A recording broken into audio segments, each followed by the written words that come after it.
Bonjour à tous. Bienvenue dans les histoires d'horreur de Monsieur Mystique. Aujourd'hui, nous vous présentons 7 des histoires d'horreur les plus terrifiantes jamais recueillies dans les profondeurs des forêts des Appalaches. Ces récits proviennent de la plus ancienne chaîne de montagnes d'Amérique du Nord, où une présence ancestrale veille encore dans l'ombre des arbres. Ce que vous allez entendre n'est ni légende ni conte populaire transmis de génération en génération, mais des témoignages avérés de personnes ayant commis l'erreur de s'aventurer dans des lieux où la forêt obéit à ses propres lois. Qu'il s'agisse de disparitions inexpliquées enquêtant sur des forces de l'ordre ou de randonneurs traqués par des créatures surnaturelles, chaque histoire est étayée par des témoignages, des rapports de police et des documents historiques confirmant qu'un phénomène terrifiant se produit dans ces montagnes. La nature sauvage des Appalaches recèle des secrets qui existaient déjà avant l'apparition de la civilisation humaine. Et ce soir, vous comprendrez pourquoi ceux qui connaissent le mieux les profondeurs de la forêt refusent de pénétrer dans certaines zones à la nuit tombée. Si vous recherchez du contenu horrifique authentique documentant les forces obscures qui rôdent dans les forêts les plus reculées d'Amérique, abonnez-vous à Monsieur Mystique Horror Stories et activez les notifications pour ne rien manquer de nos enquêtes sur l'inconnu. N'hésitez pas à partager vos expériences dans les commentaires ci-dessous, surtout si vous avez vécu quelque chose d'inexplicable dans les Appalaches. Maintenant, éteignez les lumières et préparez-vous, plongeons au cœur de l'horreur des Appalaches.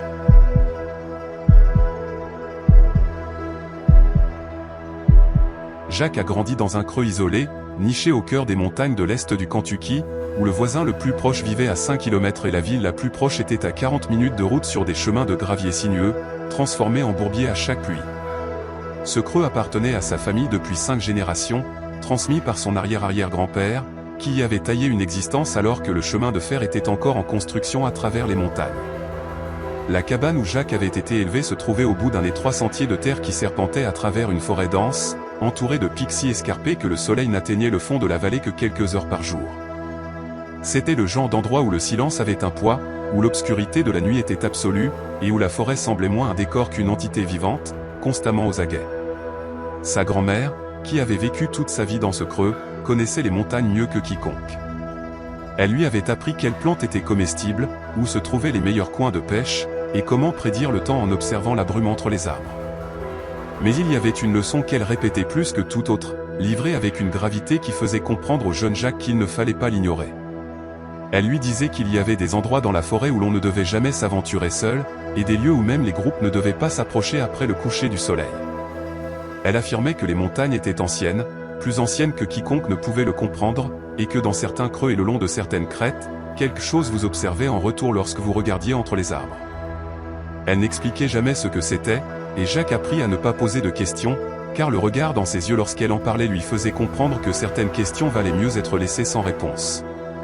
Au fil des ans, Jack entendit les histoires que sa famille mentionnait rarement, mais que tout le monde semblait connaître.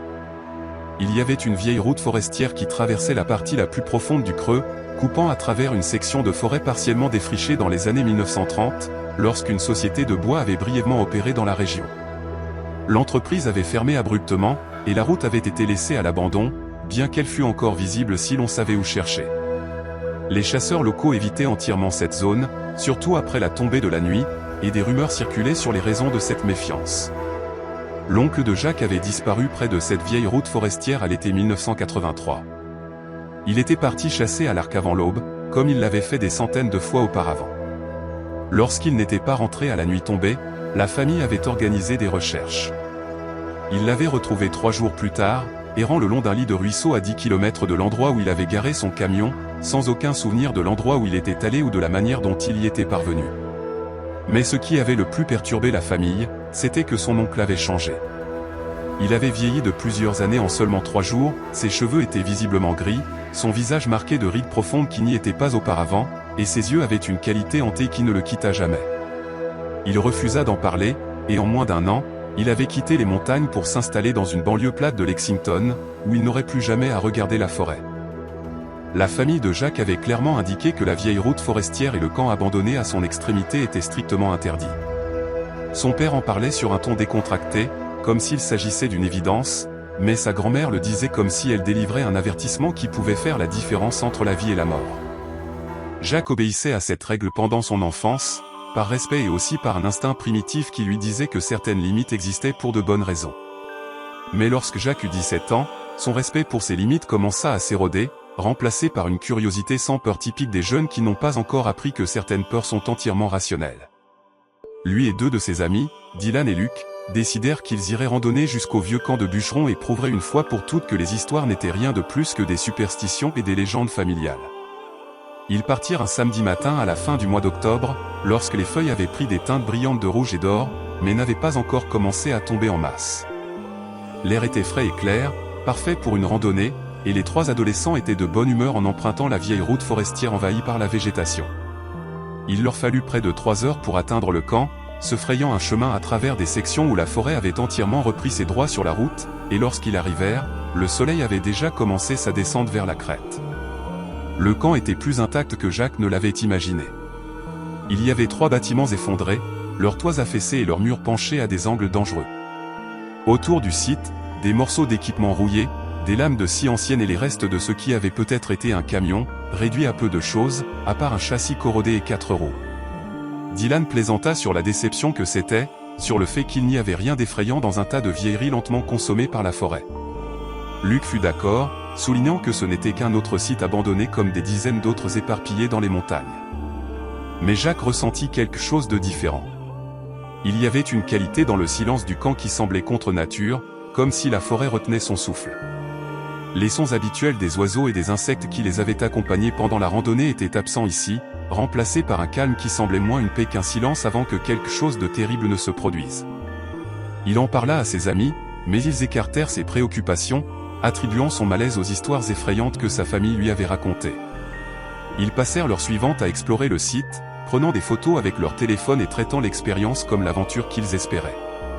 Mais alors que le soleil touchait la crête et que la lumière commençait à faiblir, Jacques remarqua que ses amis étaient devenus plus silencieux, leur bravade antérieure laissant place à une nervosité subtile qu'ils essayaient de cacher, mais sans tout à fait y parvenir.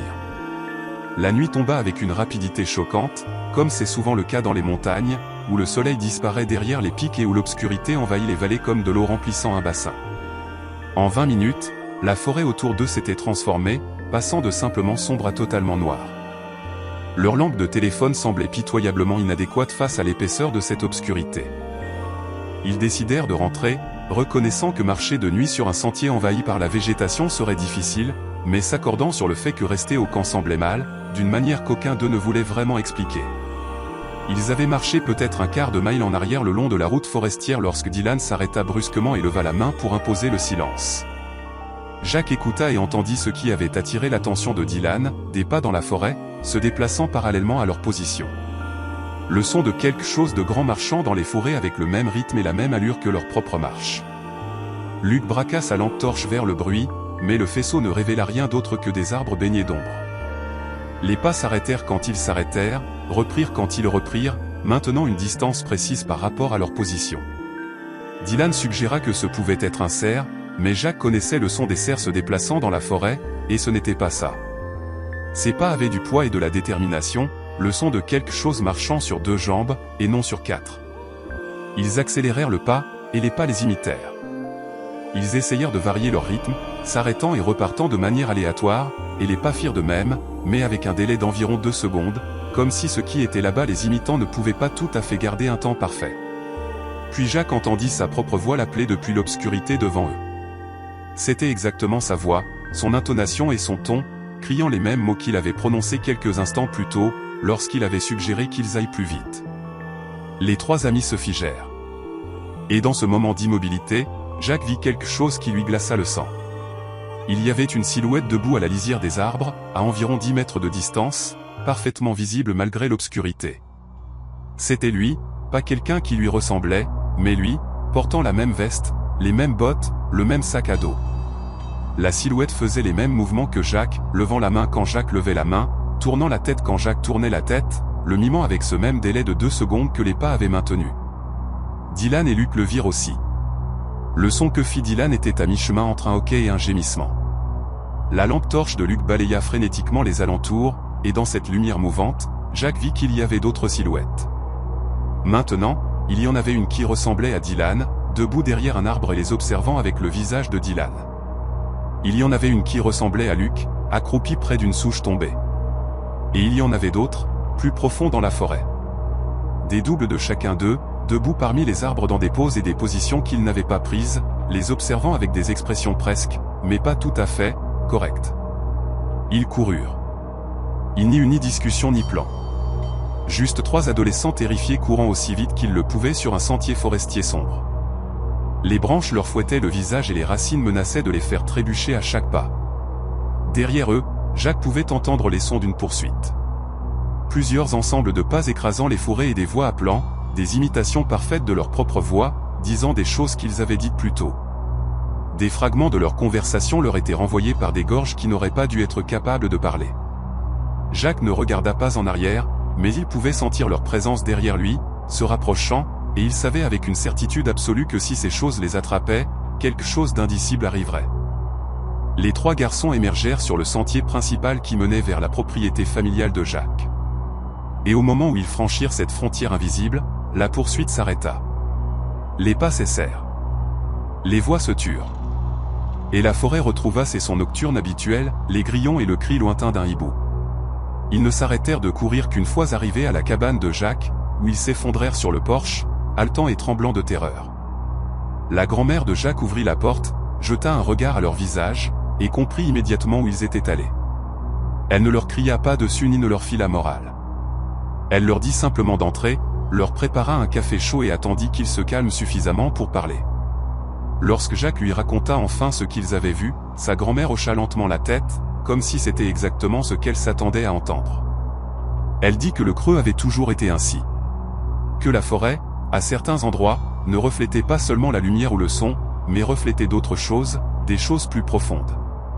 Créant des copies de personnes et les transformant en quelque chose d'autre, quelque chose d'affamé. Elle dit à Jacques que son oncle avait vu la même chose en 1983, qu'il avait rencontré son propre double dans ces bois, et que cette expérience l'avait changé de manière qui allait au-delà de son apparence. Elle expliqua que ceux qui vivaient dans cette partie de la forêt n'observaient pas seulement, mais apprenaient. Étudiant les personnes qui s'aventuraient trop près et créant des doubles imparfaits qui servaient un but que l'esprit humain ne pouvait pas comprendre. Dylan ne parla plus jamais de cette nuit-là. Il évita Jacques pendant des semaines, et lorsqu'ils se revirent enfin à l'école, Dylan fit clairement comprendre, par son silence, que le sujet était définitivement clos. Luc déménagea l'été suivant, sa famille s'installant en Ohio. Bien qu'il soit resté en contact avec Jacques via les réseaux sociaux pendant un certain temps, Luc ne mentionna jamais ce qui s'était passé dans le creux. Jacques lui-même essaya de rationaliser l'expérience, tenta de se convaincre que ce n'avait été que des ombres, de la peur et des imaginations trop actives, mais il ne pouvait pas se faire croire cette explication. Il avait vu son propre visage le regarder depuis l'obscurité, avait entendu sa propre voix prononcer des mots qu'il n'avait pas dit, et aucune rationalisation ne pouvait effacer le souvenir de cette rencontre impossible. Jacques quitta le creux à l'âge de 25 ans, prenant un emploi à Lexington qui lui donna une excuse pour quitter les montagnes. Il se disait que c'était pour des opportunités professionnelles, pour la chance de vivre dans un endroit avec plus d'options et de perspectives. Mais il savait que la vraie raison était qu'il ne pouvait plus vivre dans ce creux. Il ne pouvait plus se réveiller chaque matin et regarder la forêt en sachant ce qui s'y cachait dans les creux les plus profonds, en sachant que quelque chose portant des visages volait marcher parmi ces arbres anciens.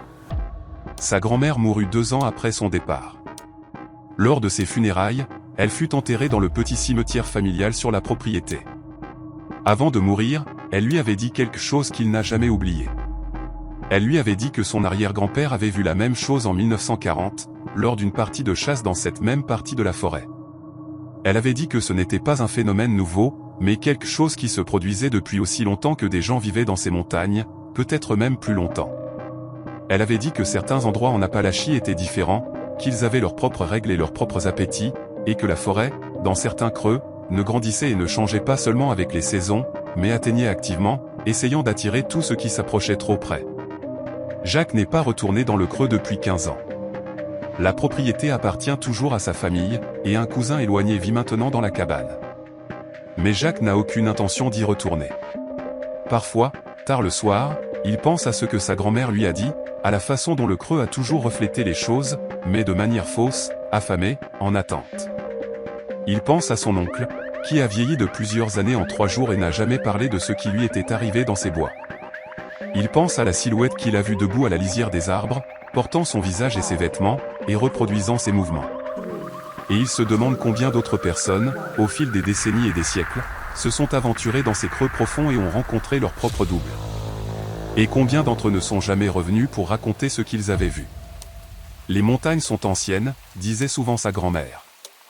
Plus anciennes que les arbres, plus anciennes que la mémoire des arbres. Et dans les endroits les plus anciens, où la forêt n'a jamais été complètement domptée et où les creux sont si profonds que le soleil n'atteint jamais le fond, quelque chose observe, attend et apprend. Jacques le sait maintenant. Il le sait d'une manière qui ne peut ni s'oublier ni s'effacer. Certains endroits en Appalachie ne possèdent pas seulement des souvenirs. Ils ont des appétits. Et le creux où Jacques a grandi est l'un de ces endroits.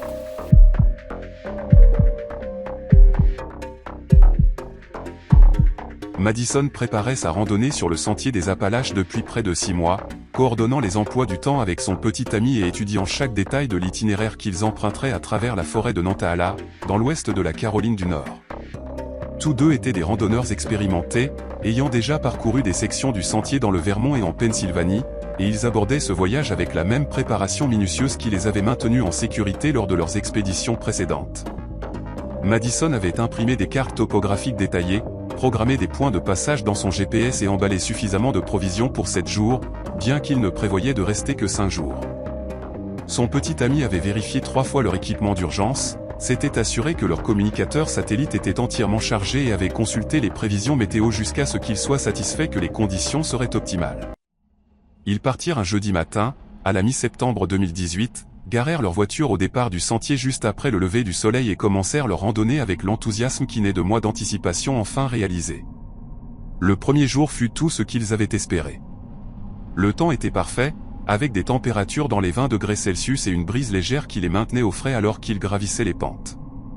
La forêt était dans cette phase de transition entre l'été et l'automne, avec les premières touches de couleur commençant à apparaître dans les feuilles et l'air portant cette odeur distinctive de l'automne qui approche. Ils firent un excellent temps, parcourant 19 km avant de s'arrêter pour installer leur camp près d'un abri désigné où plusieurs autres randonneurs s'étaient déjà rassemblés pour la soirée. Ils partagèrent un repas avec un couple de Géorgie qui tentait une randonnée complète, échangèrent des informations sur le sentier avec un randonneur solitaire qui était sur la piste depuis 3 semaines et s'endormirent dans leur tente en se sentant satisfaits et excités pour les jours à venir. Le deuxième jour commença tout aussi bien. Ils levèrent le camp tôt, dirent au revoir aux autres randonneurs qui partaient dans des directions différentes et se mirent en route le long d'une section du sentier qui suivait une crête avec des vues spectaculaires sur les montagnes environnantes. Vers la mi-matinée, ils avaient parcouru 10 km et approchaient d'une source d'eau marquée sur leur carte, un ruisseau qui descendait des altitudes plus élevées et traversait le sentier à un gué rocheux. Madison dit à son petit ami qu'elle irait remplir leur bouteille d'eau pendant qu'il faisait une pause et prenait une collation. Elle s'écarta du sentier, suivant le son de l'eau qui coulait le long d'une pente douce à environ 50 mètres du chemin principal. Le ruisseau était exactement là où la carte l'indiquait, froid et clair, coulant rapidement sur des pierres lisses. Madison s'agenouilla au bord, remplit les 2 bouteilles, y ajouta des pastilles de purification et les rangea dans son sac. Tout le processus ne prit pas plus de 3 minutes, 4 au maximum. Elle remonta la pente vers le sentier, prête à continuer la randonnée, et son petit ami avait disparu.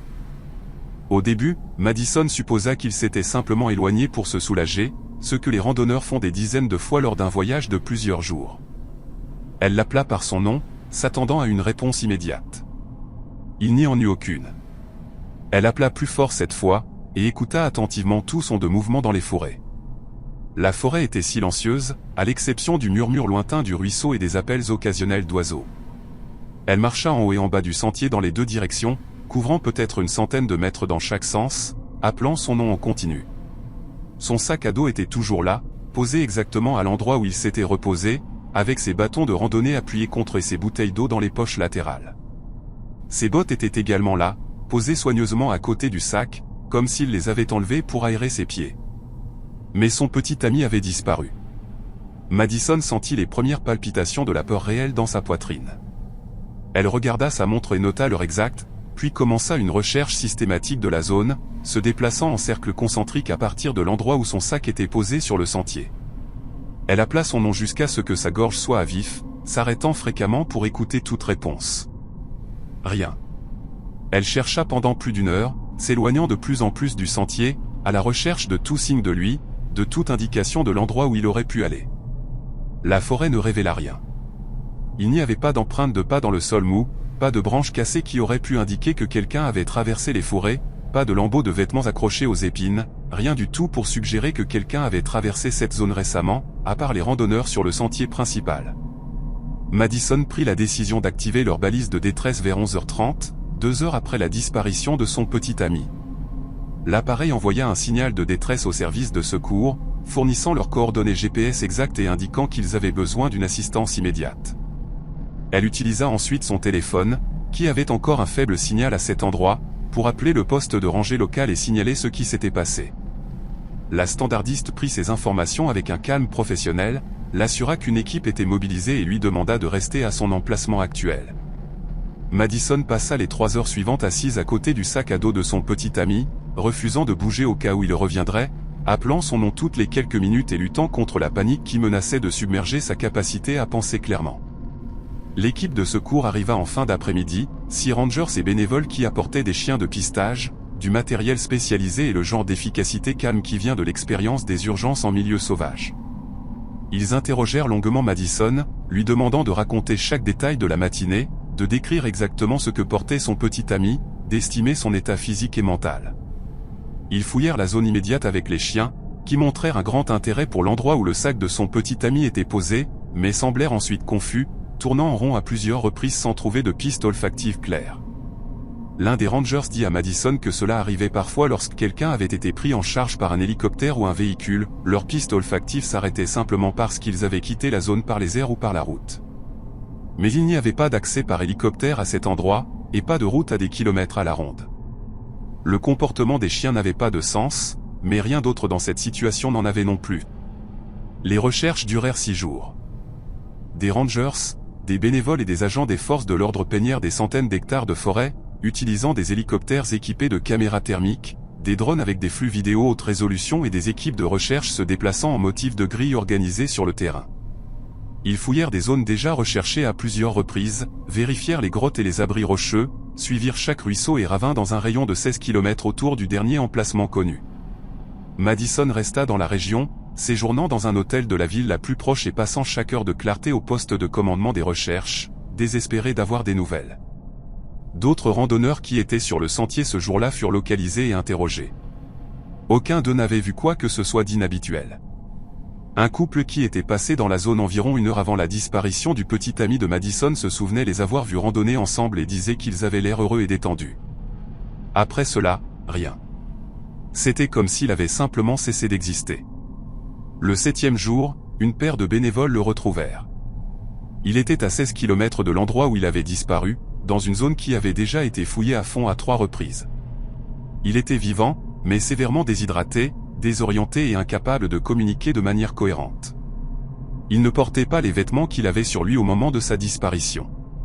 Au lieu de cela, il était vêtu d'une chemise et d'un pantalon que personne ne reconnaissait, des vêtements qui semblaient vieux et usés et ne lui allaient pas correctement. Ses propres vêtements ne furent jamais retrouvés. Les bénévoles appelèrent immédiatement une évacuation médicale et il fut transporté par hélicoptère à un hôpital d'Asheville, où les médecins le traitèrent pour déshydratation, exposition et malnutrition. L'examen médical révéla autre chose qui perturba à la fois les médecins et les enquêteurs qui essayaient de comprendre ce qui s'était passé. Son corps était couvert d'ecchymoses formant des motifs distincts, des formes géométriques et des lignes qui semblaient délibérées plutôt qu'aléatoires, comme si quelqu'un ou quelque chose l'avait marqué avec une précision minutieuse. Madison était à son chevet lorsqu'il reprit enfin connaissance après 18 heures de traitement médical. Il ne la reconnut pas tout de suite, ne semblait pas savoir où il était ni comment il était arrivé là. Sa mémoire revint progressivement au cours des heures suivantes, mais il y avait un vide, un espace absolument blanc dans ses souvenirs couvrant environ 6 jours. Il se souvenait de s'être assis sur le sentier en mangeant une barre de granola pendant que Madison allait chercher de l'eau. Il se souvenait d'avoir soudainement ressenti une grande fatigue, ce qui était inhabituel étant donné qu'il n'avait marché que 10 km ce matin-là. Puis son souvenir suivant était de se réveiller à l'hôpital avec Madison tenant sa main et des médecins debout au-dessus de lui. Tout ce qui s'était passé entre-temps avait simplement disparu, comme si ces 6 jours avaient été chirurgicalement retirés de son esprit. Au cours des semaines et des mois suivants, des fragments commencèrent à refaire surface. Ils vinrent d'abord dans ses rêves, des images et des sensations disjointes dont il se souvenait au réveil, mais qu'il ne pouvait pas tout à fait organiser en un récit cohérent. Il dit à Madison avoir entendu une voix de femme chanter, une mélodie qu'il ne reconnaissait pas, dans une langue qu'il ne comprenait pas. Il décrivit avoir été guidé à travers la forêt par quelqu'un qui ressemblait exactement à Madison, qui lui tenait la main et le guidait sur les rochers et à travers les ruisseaux. Mais quelque chose n'allait pas avec son visage, quelque chose qu'il ne pouvait pas tout à fait articuler, mais qui le remplissait d'un profond sentiment de malaise chaque fois qu'il essayait de se concentrer sur les détails. Il se souvenait d'avoir été dans une grotte, bien qu'il ne puisse pas dire comment il y était arrivé ni combien de temps il y était resté. Et il se souvenait d'avoir vu des symboles gravés dans les parois de pierre, des dessins complexes qui semblaient bouger et se déplacer lorsqu'il les regardait directement. Les médecins attribuèrent ces souvenirs fragmentés à une dissociation induite par un traumatisme, une réponse psychologique à un facteur de stress extrême, que son esprit le protégeait en l'empêchant de se souvenir pleinement. Ils suggérèrent qu'il avait peut-être été enlevé, que quelqu'un l'avait pris et retenu pendant ces 6 jours avant de l'abandonner dans la forêt, et que son esprit bloquait le souvenir complet parce qu'il était trop traumatisant à traiter. Mais cette explication ne rendait pas compte de l'impossibilité géographique de la situation, du fait qu'il avait été retrouvé dans une zone qui avait été fouillée à plusieurs reprises, ou des étranges ecchymoses qui avaient déjà commencé à s'estomper au moment où quelqu'un avait pensé à les photographier correctement. Les forces de l'ordre enquêtèrent sur la possibilité d'un acte criminel, mais il n'y avait ni suspect, ni preuve de l'implication d'une autre personne, ni moyen de construire un scénario plausible qui correspondait aux faits connus. Madison devint obsédée par la recherche de réponses. Elle commença à étudier des cas similaires, passant des heures en ligne à chercher des disparitions signalées dans cette partie de la forêt de Nantahala qui correspondait à ce qui était arrivé à son petit ami. Ce qu'elle découvrit la perturba plus qu'elle ne l'avait imaginé. Il y avait 8 cas documentés au cours des 40 dernières années de personnes disparaissant de cette section du sentier des Appalaches et soit n'étant jamais retrouvées, soit réapparaissant des jours plus tard à des endroits qui n'avaient aucun sens géographique, sans mémoire de leur temps perdu. En 1979, une femme avait disparu lors d'une randonnée en solitaire et avait été retrouvée 11 jours plus tard, à 32 km de sa dernière position connue, incapable d'expliquer où elle avait été. En 1992, 2 hommes avaient disparu de leur campement et avaient été découverts une semaine plus tard par une équipe de bûcherons dans une zone inaccessible depuis le sentier qu'ils avaient emprunté. En 2003, un adolescent avait disparu lors d'un voyage de camping familial et était réapparu 3 jours plus tard en marchant le long d'une autoroute, vêtu de vêtements différents et parlant de personnes qui s'étaient occupées de lui, bien qu'il ne puisse pas décrire qui étaient ces personnes ni où il avait été. Madison contacta les aînés Cherokee de la région, espérant qu'il pourrait avoir des informations sur la forêt qui n'étaient pas enregistrées dans les rapports officiels ou les articles de presse. La plupart déclinèrent de lui parler, indiquant poliment mais fermement qu'ils n'avaient rien à partager. Une aînée, une femme âgée qui tenait une petite boutique vendant des artisanats traditionnels, accepta de rencontrer Madison en privé. Elle écouta attentivement tandis que Madison décrivait ce qui s'était passé. Et lorsque l'histoire fut terminée, l'aînée resta silencieuse pendant un long moment avant de parler. Elle dit qu'il y avait des endroits dans les montagnes qui appartenaient à des choses plus anciennes que les Cherokees, plus anciennes que toute présence humaine dans la région. Elle dit que la forêt empruntait parfois des gens, les prenant pour des raisons qui n'étaient pas destinées à être comprises par l'esprit humain, et que la plupart du temps, elle les rendait, bien qu'ils fussent toujours changés par l'expérience. Elle dit à Madison que poser trop de questions sur de telles choses était imprudent, que certaines connaissances portaient leur propre danger, et que la meilleure chose que Madison et son petit ami pouvaient faire était de quitter ces montagnes et de ne jamais revenir. Lorsque Madison insista pour obtenir plus d'informations, l'aînée se contenta de répéter ses conseils et dit qu'elle ne pouvait rien offrir de plus. Madison et son petit ami quittèrent les montagnes. Ils déménagèrent à Charleston, en Caroline du Sud, où la terre est plate, l'océan est visible et les forêts sont jeunes et ne portent pas le poids des secrets anciens. Il fait encore des rêves sur la femme qui ressemblait à Madison mais n'était pas Madison, sur la grotte avec les symboles mouvants, sur les voix chantant dans des langues qui ne devraient pas exister. Il voit un thérapeute 2 fois par mois, et le thérapeute l'aide à gérer l'anxiété et les cauchemars, mais il n'existe aucune thérapie capable de restaurer les souvenirs manquants ou d'expliquer les expériences impossibles. Madison garde un dossier sur son ordinateur contenant toutes ses recherches, tous les articles sur les disparitions et les réapparitions étranges, toutes les cartes montrant les lieux où les gens avaient été perdus et retrouvés. Elle n'y a rien ajouté depuis plus d'1 an, mais elle ne l'a pas non plus supprimé. Une partie d'elle a besoin de savoir qu'elle n'est pas folle, que ce qui leur est arrivé était réel, même si cela défie toute explication rationnelle. Les montagnes ont pris son petit ami pendant 6 jours, et lorsqu'elles l'ont rendu, il n'était plus tout à fait la même personne qui avait disparu. Et Madison sait, avec une certitude qui vit profondément dans ses os, que quoi qu'il se soit passé pour lui pendant ces jours manquants, Quoi que ce soit qu'il ait emprunté et guidé à travers la forêt et marqué de contusions soigneuses, cela est toujours là, dans les bois appalachiens, attendant la prochaine personne qui s'aventurera trop loin du sentier.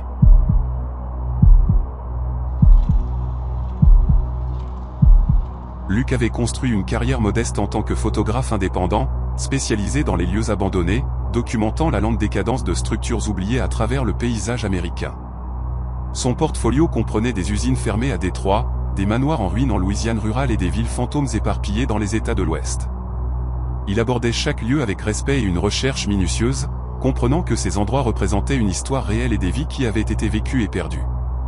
Au printemps 2020, Luc entendit parler d'une mine de charbon scellée à l'extérieur de la ville fantôme de Thurman, en Virginie occidentale, un endroit abandonné depuis un effondrement catastrophique en 1962 qui avait tué 11 mineurs et conduit à la fermeture permanente de l'exploitation.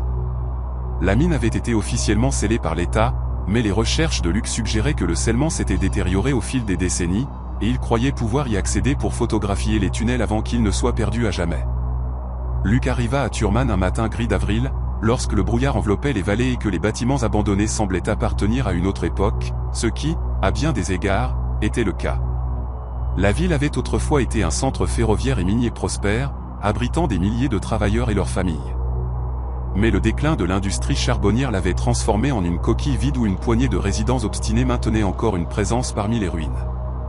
Luc passa la première journée à photographier la ville elle-même, capturant des images de l'ancien bâtiment de la banque, de l'hôtel abandonné et de la gare ferroviaire qui servait désormais de musée. Il parla avec l'un des rares résidents restants, un vieil homme qui avait travaillé dans les mines lorsqu'il était jeune, avant l'effondrement, et lui demanda comment accéder à la mine scellée. L'expression de l'homme changea immédiatement, son attitude amicale remplacée par quelque chose de méfiant et d'inconfortable.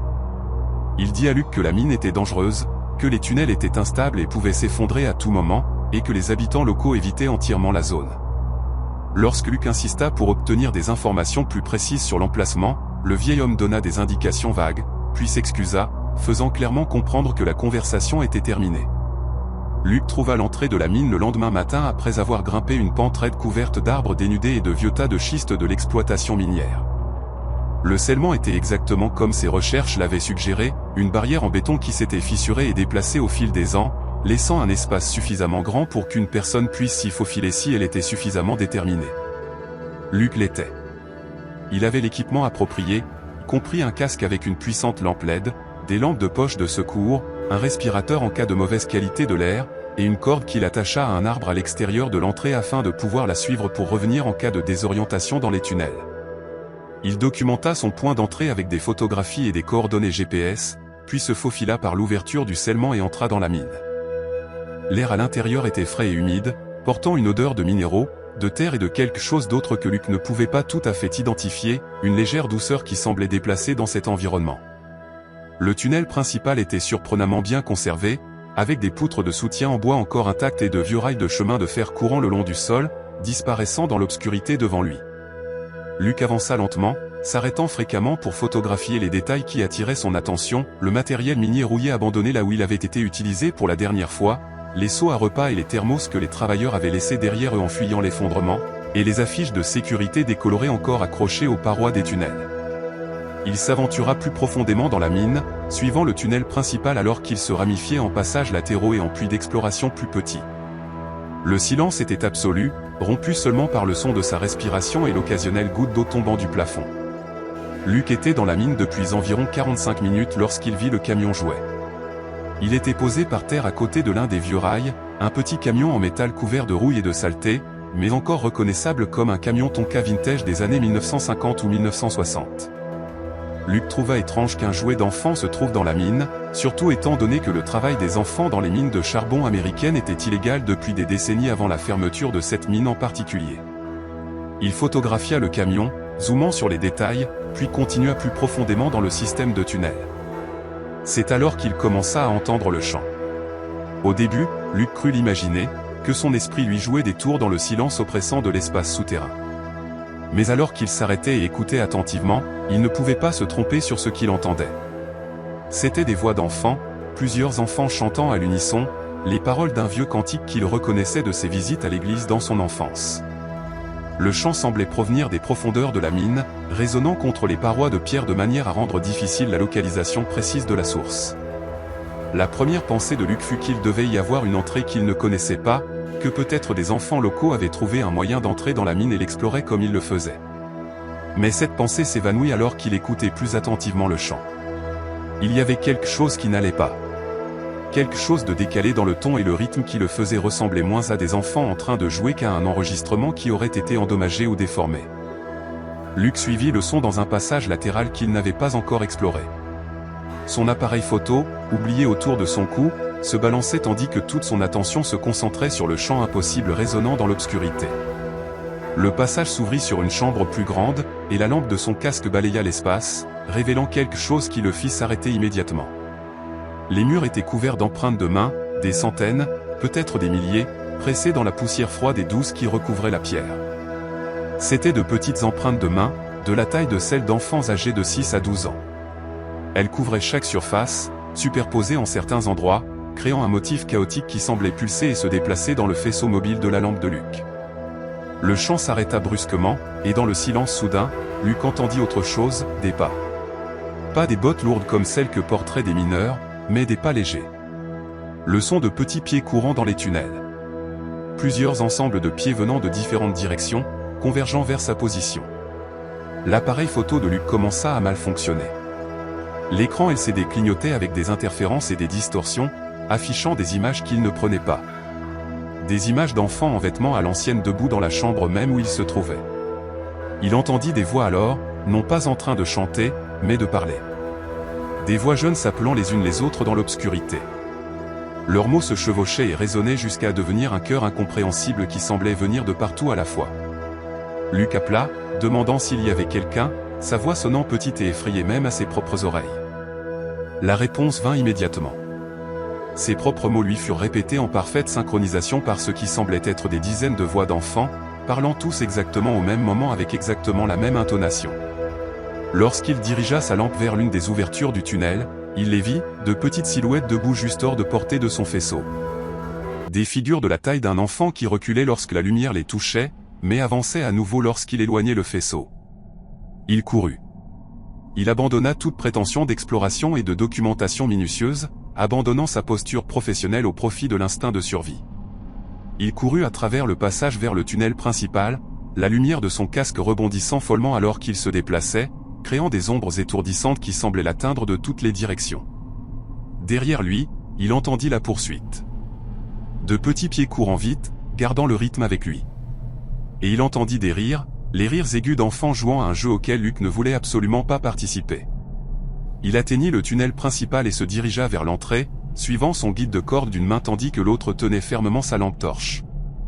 Les pas qui couraient se rapprochaient, et Luc pouvait sentir quelque chose derrière lui, suffisamment proche pour qu'il imagine sentir un souffle dans son cou. Il se faufila par l'ouverture du scellement et émergea dans la lumière du jour qui semblait incroyablement brillante après l'obscurité de la mine. Il continua à courir, ne s'arrêtant que lorsqu'il atteignit sa voiture garée au pied de la colline. Ses mains tremblaient si fort qu'il fallut 3 tentatives pour insérer la clé dans le contact.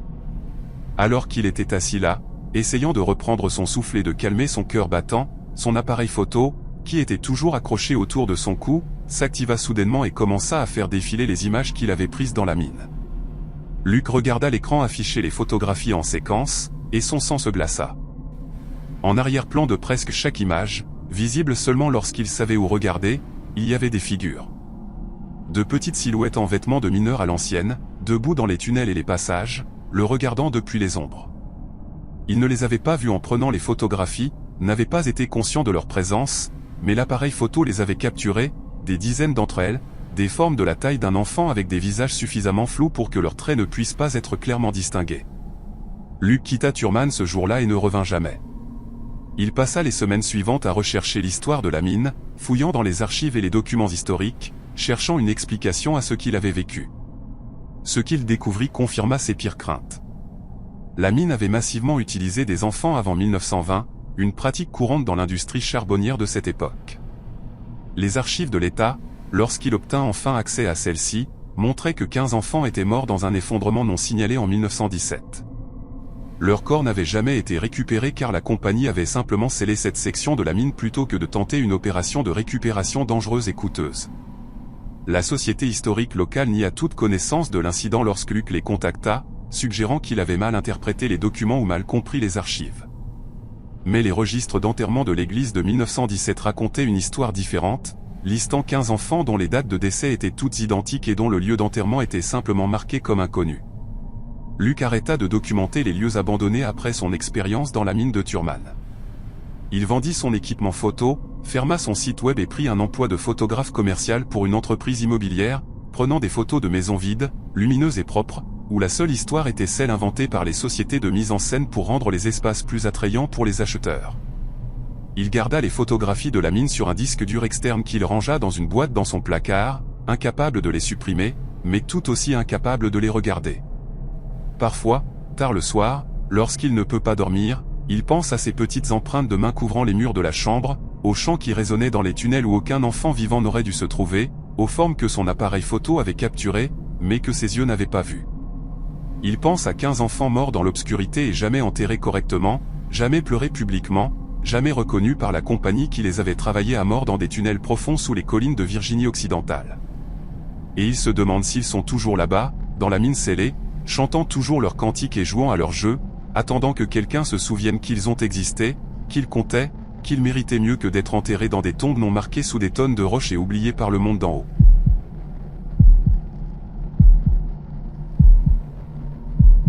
Isaac hérita de 24 hectares de terrain montagneux dans les montagnes Great Smoky, dans l'est du Tennessee, de son grand-père, un terrain de forêt dense qui appartenait à la famille depuis les années 1930.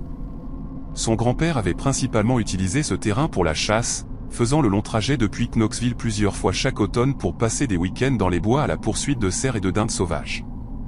Isaac l'avait accompagné lors de quelques-unes de ses expéditions lorsqu'il était adolescent, et il se souvenait du terrain comme d'un endroit magnifique mais isolé, le genre d'endroit où l'on pouvait passer des jours sans voir un autre être humain. Lorsque son grand-père mourut et lui laissa le terrain, il vint avec un avertissement qu'Isaac ne comprit pas pleinement à l'époque. Son grand-père lui avait dit des années plus tôt qu'il y avait un vieux camp de bûcherons sur la propriété, des structures datant de l'époque où le terrain était exploité commercialement pour le bois, et que, bien qu'il puisse utiliser le terrain comme il le souhaitait, il ne devait jamais y passer la nuit dans ces bâtiments. Isaac avait demandé pourquoi, mais son grand-père s'était contenté de dire que certains endroits n'étaient pas faits pour dormir et en étaient restés là. Isaac décida de restaurer le bâtiment principal du camp en une cabane de chasse. Il avait la trentaine et travaillait à distance en tant que développeur de logiciels, et l'idée d'avoir une retraite privée dans les montagnes l'attirait. Il engagea un entrepreneur de la ville la plus proche, un homme ayant de l'expérience dans les projets de restauration, et ensemble, ils commencèrent les travaux de déblaiement des broussailles, de réparation du toit et de remise en état de la structure pour la rendre habitable. Le bâtiment était remarquablement solide malgré des décennies de négligence, son cadre en bois épais encore solide et ses fondations en pierre intactes. Alors qu'il travaillait, Isaac trouva des artefacts des jours d'exploitation du camp de bûcherons éparpillés dans toute la structure et ses environs. Il y avait de vieux journaux de 1934 utilisés comme isolation dans les murs, des outils rouillés, une lame de scie tordue et des objets personnels que les bûcherons avaient laissés derrière eux, y compris une montre de poche qui ne fonctionnait plus et une paire de gants de travail en cuir durci par l'âge et les intempéries. L'entrepreneur et les ouvriers qui l'avaient amené étaient efficaces et professionnels. Mais Isaac remarqua quelque chose d'étrange dans leur comportement. Ils arrivaient tôt chaque matin et travaillaient régulièrement tout au long de la journée. Mais à l'approche de 16 heures, ils commençaient à ranger leurs outils avec une urgence croissante. À 16h30, ils étaient toujours partis, indépendamment du fait qu'ils aient atteint un point d'arrêt naturel dans leur travail. Isaac demanda des explications sur ce schéma, suggérant que travailler quelques heures de plus chaque jour les aiderait à terminer le projet plus rapidement. Mais l'entrepreneur éluda la question, disant quelque chose de vague sur d'autres engagements et des conflits d'horaires. Ce n'est que lorsqu'Isaac insista plus fermement qu'un des jeunes ouvriers chargeant de l'équipement dans un camion dit doucement qu'il ne restait pas ici après la tombée de la nuit et que, si Isaac était intelligent, il ne le ferait pas non plus. L'entrepreneur mit fin à cette conversation immédiatement, disant au jeune ouvrier de s'occuper de ses affaires. Mais le commentaire resta avec Isaac. La rénovation prit 6 semaines, et pendant tout ce temps, Isaac passa ses journées sur la propriété, mais retournait à son appartement en ville chaque soir. Une fois les travaux terminés et la cabane habitable, avec électricité grâce à un générateur, un poêle à bois fonctionnel et des meubles basiques, Isaac décida qu'il était temps de passer sa première nuit dans la structure achevée. Il arriva en fin d'après-midi, alluma un feu dans le poêle à bois, prépara un dîner simple et s'installa avec un livre alors que l'obscurité tombait sur les montagnes. La cabane était confortable et silencieuse, les seuls sons étant le crépitement du feu et le craquement occasionnel des vieilles poutres. Isaac se sentait satisfait du résultat de la restauration et se réjouissait de nombreuses visites futures dans sa retraite de montagne privée. Vers 2 heures du matin, Isaac se réveilla au son de haches frappant le bois. Ce n'était pas une seule hache, mais plusieurs outils travaillant en rythme. Le son distinctif d'hommes coupant et fendant du bois. Les sons venaient de l'extérieur de la cabane, de plusieurs directions, créant un paysage sonore d'une opération de bûcheronnage active. Isaac se leva, prit sa lampe torche et alla à la fenêtre. Le faisceau de lumière ne révéla rien d'autre que des arbres et l'obscurité. Les sons continuaient, le rythme des haches frappant le bois, mais il n'y avait personne de visible, aucune source pour les sons qui remplissaient l'air nocturne. Isaac ouvrit la porte de la cabane et sortit, balayant la clairière où se trouvait la cabane avec sa lampe torche. Le son s'arrêta immédiatement, coupé si brusquement que le silence qui suivit semblait oppressant. Il appela, demandant s'il y avait quelqu'un, sa voix sonnant petite dans l'immensité de l'obscurité de la forêt. Il n'y eut aucune réponse. Il resta là pendant plusieurs minutes, écoutant attentivement, mais n'entendit rien d'autre que les sons normaux d'une nuit de montagne. Il rentra à l'intérieur, se convainquit qu'il avait eu une hallucination auditive provoquée par le fait d'être seul dans un endroit inconnu, et essaya de se rendormir. Les sons revinrent à 2h30, et cette fois, ils étaient accompagnés de voix. Isaac entendit des hommes parler avec l'épais accent appalachien qui était courant dans la région au début du XXe siècle, leurs mots légèrement archaïques et difficiles à comprendre pleinement. Ils discutaient du travail de la journée, parlaient des arbres à abattre ensuite, se plaignaient de l'équipement qui avait besoin de réparation, mentionnaient les noms de personnes qui étaient apparemment d'autres travailleurs du camp. Les voix étaient claires et distinctes, suffisamment proches pour sembler juste à l'extérieur des murs de la cabane, mais lorsqu'Isaac regarda par les fenêtres, il ne vit rien. Il attrapa son téléphone pour enregistrer les sons, pensant qu'il avait besoin de preuves de ce qu'il vivait. Mais lorsqu'il activa l'application d'enregistrement, son téléphone mourut instantanément malgré le fait qu'il était complètement chargé. Les voix continuèrent pendant encore 20 minutes, une conversation informelle entre des hommes au travail, puis s'estompèrent dans le silence. Isaac ne dormit pas pour le reste de cette nuit. Il resta assis dans son sac de couchage, sa lampe torche à la main, écoutant l'obscurité et essayant de rationaliser ce qu'il avait vécu.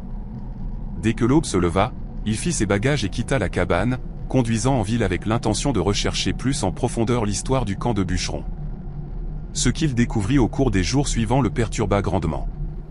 L'exploitation forestière sur sa propriété avait cessé abruptement en 1934 après ce que les vieux comptes rendus de journaux appelaient un incident.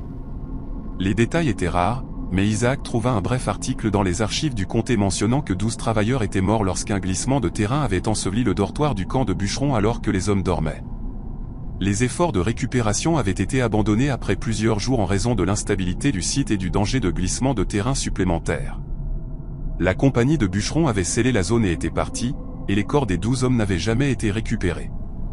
Isaac revint sur la propriété avec une nouvelle compréhension et une peur grandissante. Il étudia le terrain autour de la cabane, regardant la pente de la colline au-dessus, et réalisa avec une certitude malsaine que sa cabane rénovée était construite directement au-dessus de l'endroit où le dortoir avait été enseveli. Il dormait au-dessus de la tombe non marquée de 12 hommes morts près d'un siècle plus tôt, des hommes dont les corps gisaient encore sous la terre, n'ayant jamais reçu de sépulture décente ni été reconnus par des marques ou des mémoriaux. Les sons qu'il avait entendus n'étaient pas des hallucinations ou des imaginations. C'étaient des échos des hommes qui étaient morts là. Toujours en train de vaquer à leur routine. Toujours vivant les vies qui avaient été brutalement interrompues par la terre et la pierre tombante. Isaac prit la décision d'abandonner le projet de restauration. Il retira ses affaires personnelles de la cabane, prit des photographies à des fins de documentation et mit la propriété en vente, la proposant à un prix suffisamment bas pour être certain de trouver un acheteur rapidement, même s'il subirait une perte financière significative. L'agent immobilier demanda pourquoi il vendait si peu de temps après avoir terminé les travaux de rénovation, et Isaac lui dit seulement que la propriété ne convenait pas à ses besoins. La propriété fut vendue en moins de 2 mois à un couple de Caroline du Nord qui voulait un terrain de montagne pour un usage récréatif. Isaac se sentit coupable de ne pas avoir averti les nouveaux propriétaires de ce qu'ils pourraient vivre dans la cabane. Mais il se dit que peut-être qu'ils n'entendraient pas ce qu'il avait entendu. Que peut-être les sons ne se manifestaient que pour certaines personnes dans certaines conditions. 6 mois après la vente, Isaac reçut un appel téléphonique des nouveaux propriétaires. Ils lui demandèrent s'il avait déjà vécu quelque chose d'inhabituel dans la cabane, et la manière prudente dont ils posèrent la question dit tout à Isaac. Il leur dit la vérité, expliqua ce qu'il avait entendu et ce qu'il avait appris sur l'histoire du site. Ils le remercièrent pour son honnêteté et dirent qu'ils avaient entendu les mêmes choses, les haches et les voix, et qu'ils avaient également fait des recherches sur le passé du camp de bûcherons. Ils dirent à Isaac qu'ils avaient contacté des historiens locaux qui confirmèrent l'histoire des 12 travailleurs enterrés et que les vieux registres de décès du comté répertoriaient les hommes par leur nom, mais marquaient leur lieu de sépulture comme inconnu. Le couple dit qu'il n'utiliserait pas la cabane et envisageait de la démolir, qu'il trouvait injuste d'habiter un espace qui était essentiellement une tombe. Isaac apprit plus tard que la cabane avait brûlé, prétendument frappée par la foudre lors d'un orage estival.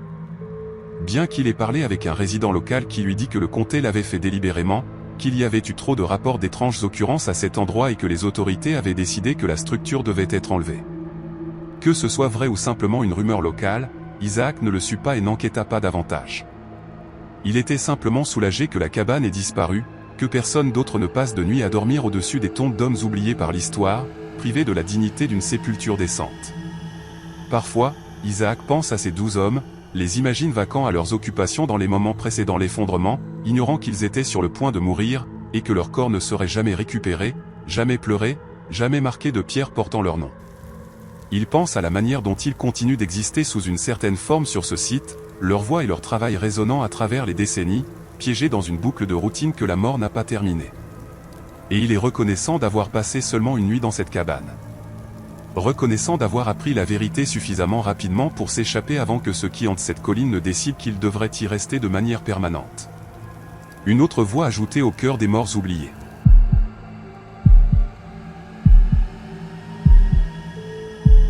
Dylan faisait le long trajet de Charlotte à la maison de ses parents dans les montagnes de l'ouest de la Caroline du Nord lors d'une nuit de novembre 2020, lorsque le brouillard s'installa sans avertissement.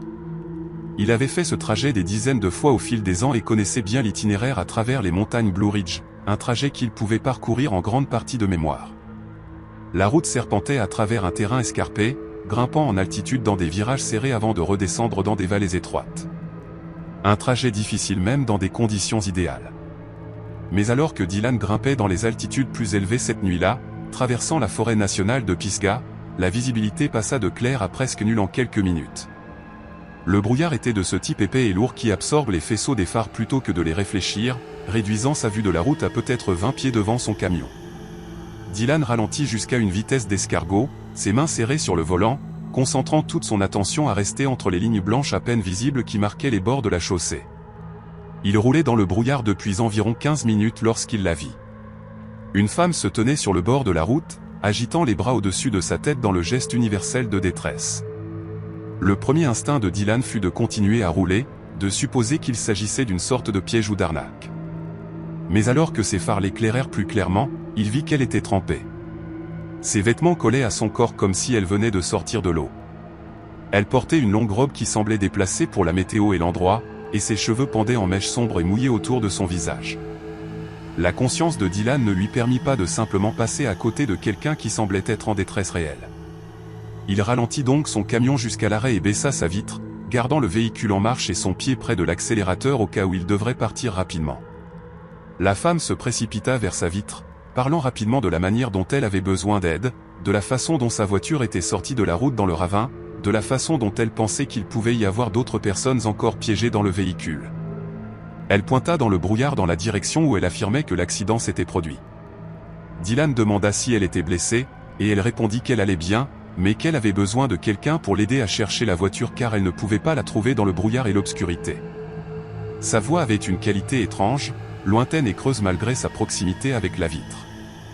Et Dylan ressentit une inquiétude instinctive qu'il ne pouvait pas tout à fait expliquer. Il lui dit d'attendre pendant qu'il appelait le 911, sortant son téléphone de sa poche et composant les services d'urgence. La standardiste répondit et Dylan expliqua la situation, fournissant son emplacement aussi précisément que possible en se basant sur le dernier panneau kilométrique qu'il avait passé. La standardiste dit qu'ils enverraient des secours, mais que cela pourrait prendre un certain temps étant donné les conditions météo et l'emplacement éloigné. Dylan rassura la femme en disant que de l'aide était en route, mais elle insista sur le fait qu'il ne pouvait pas attendre, que quelqu'un pouvait être en train de mourir dans la voiture, et qu'il devait chercher immédiatement. Contre son meilleur jugement, Dylan accepta. Il gara son camion sur le bas-côté aussi loin qu'il le pouvait en toute sécurité, attrapa sa lampe torche robuste derrière son siège et suivit la femme alors qu'elle le menait loin de la route. Ils marchèrent le long de la glissière de sécurité, la femme restant légèrement devant lui, à peine visible dans le brouillard. Elle tourna dans ce qui semblait être une vieille route forestière, à peine plus que 2 pistes de terre menant dans les bois, et Dylan la suivit, le faisceau de sa lampe torche coupant à travers le brouillard, mais révélant très peu de leur environnement. Quelque chose semblait de plus en plus incorrect dans la situation. Les vêtements de la femme ne correspondaient pas à la météo. Son comportement semblait étrange de manière qu'il ne pouvait pas articuler. Et sa voix continuait à avoir cette qualité lointaine même lorsqu'elle lui parlait à seulement quelques pieds de distance. Dylan l'appela, lui demandant de ralentir pour qu'il puisse suivre. Et lorsqu'elle se retourna pour le regarder, il fit l'erreur de diriger sa lampe torche directement sur son visage. Le faisceau la traversa légèrement, comme si elle n'était pas entièrement solide, comme si elle était composée de brouillard et d'ombre plutôt que de chair et d'os. Dylan s'arrêta immédiatement, son esprit luttant pour traiter ce que ses yeux voyaient. La femme continua à avancer, l'invitant à la suivre. Mais les instincts de survie de Dylan avaient finalement pris le dessus sur son désir d'aider. Il se retourna et courut vers la route, ses bottes martelant la piste de terre, sa lampe torche rebondissant follement alors qu'il se déplaçait. Derrière lui, il entendit la femme le suivre, mais ses pas étaient impossiblement rapides, couvrant le sol à une vitesse qu'aucun humain ne devrait pouvoir atteindre. Il ne regarda pas en arrière, gardant son attention concentrée sur l'atteinte de son camion, son cœur battant dans sa poitrine et sa respiration venant en halètement saccadé. Dylan émergea sur la route goudronnée et vit son camion exactement là où il l'avait laissé, ses phares coupant toujours à travers le brouillard. Il se précipita vers la portière du conducteur, l'ouvrit violemment et se jeta à l'intérieur, claquant la porte et appuyant sur le bouton de verrouillage. Ce n'est qu'alors qu'il se permit de regarder en arrière vers la route forestière. La femme se tenait au bord de la chaussée, parfaitement immobile, sa robe mouillée pendant autour d'elle et ses cheveux obscurcissant la plupart de son visage. Alors que Dylan regardait, figé sur son siège et incapable de détourner les yeux, d'autres figures commencèrent à émerger du brouillard derrière elle. C'étaient des personnes, ou des formes qui ressemblaient à des personnes, toutes vêtues de vêtements à l'ancienne datant de décennies passées, toutes trempées comme si elles avaient été submergées dans l'eau. Elles se tenaient en ligne à la lisière des arbres, peut-être 2 douzaines d'entre elles, parfaitement immobiles et parfaitement silencieuses, regardant Dylan avec une intensité qu'il pouvait sentir, même s'il ne pouvait pas voir clairement leur visage. Dylan passa son camion en drive et accéléra loin de cet endroit, ses pneus crissant légèrement alors qu'il poussait le véhicule plus vite que ce n'était prudent étant donné le brouillard et la route sinueuse. Il conduisit sans s'arrêter pendant 32 km, ne ralentissant pas avant d'atteindre les faubourgs d'une petite ville où les réverbères et les bâtiments offraient le réconfort de la civilisation. Il se gara sur le parking d'une station-service, ses mains tremblant toujours, et s'assit là en essayant de calmer ses pensées en course et de stabiliser sa respiration. Son téléphone sonna, le faisant sursauter violemment, et il vit que c'était la standardiste du 911 qui rappelait. Elle demanda s'il était toujours sur les lieux, et Dylan expliqua qu'il était parti, que la situation avait été dangereuse et qu'il avait eu besoin de se mettre en sécurité. La standardiste lui demanda de préciser quel genre de danger il avait rencontré, et Dylan se trouva incapable d'expliquer adéquatement ce qu'il avait vécu. Il lui dit seulement que la femme qu'il avait interpellée n'était pas ce qu'elle semblait être, et qu'il n'était plus sur les lieux. Le lendemain, Dylan retourna sur cette section de route en plein jour, poussé par le besoin de comprendre ce qui s'était passé. Il trouva l'emplacement approximatif où il s'était garé en se basant sur des repères dont il se souvenait, et il descendit la vieille route forestière où la femme l'avait mené. En plein jour, la route était clairement visible, envahie par la végétation mais toujours praticable, et elle menait à un belvédère où une barrière avait été installée pour empêcher les véhicules de passer par-dessus le bord. Dylan s'approcha de la barrière et regarda en bas dans le ravin. Il n'y avait aucune voiture accidentée visible, aucun signe d'un accident récent, rien qui pourrait expliquer pourquoi la femme se tenait sur la route en demandant de l'aide. Dylan signala son expérience au bureau du shérif local, pensant que même s'il ne croyait pas aux aspects surnaturels de son histoire, il devrait au moins savoir que quelqu'un se tenait sur ce tronçon de route dangereux dans le brouillard. Le député qui prit sa déposition écouta avec une expression qui suggérait qu'il avait entendu des histoires similaires auparavant. Lorsque Dylan eut terminé, le député resta silencieux pendant un moment avant de demander à Dylan s'il connaissait l'histoire de ce tronçon particulier d'autoroute. Dylan ne la connaissait pas. Le député expliqua qu'en 1967, un bus d'église transportant 23 personnes était sorti de la route lors d'un violent orage, s'écrasant dans un ravin et tuant tout le monde à bord. L'accident s'était produit presque exactement à l'endroit où Dylan avait vu la femme debout. Et depuis ce temps, il y avait eu de nombreux rapports de personnes voyant des figures sur la route dans le brouillard essayer d'interpeller les conducteurs, toujours trempés et demandant toujours de l'aide. Le député dit à Dylan que 2 personnes dans les années 1980 s'étaient arrêtées pour aider ces figures et les avaient suivies dans les bois, et que ni l'une ni l'autre de ces personnes n'avaient jamais été revues. Leur véhicule avait été retrouvé abandonné sur le bas-côté avec le moteur encore en marche. Mais malgré des recherches approfondies, les personnes elles-mêmes n'avaient jamais été localisées. Le député dit que les résidents locaux évitaient entièrement ce tronçon de route lorsque le brouillard s'installait, qu'ils prenaient des itinéraires alternatifs, ajoutant 1 heure à leur trajet plutôt que de risquer de rencontrer les personnes du bus accidenté. Il dit à Dylan qu'il avait de la chance d'avoir fait confiance à ses instincts et d'avoir couru quand il l'avait fait. Que ces figures, quelles qu'elles soient, n'avaient pas de bonnes intentions envers les vivants qui s'arrêtaient pour les aider.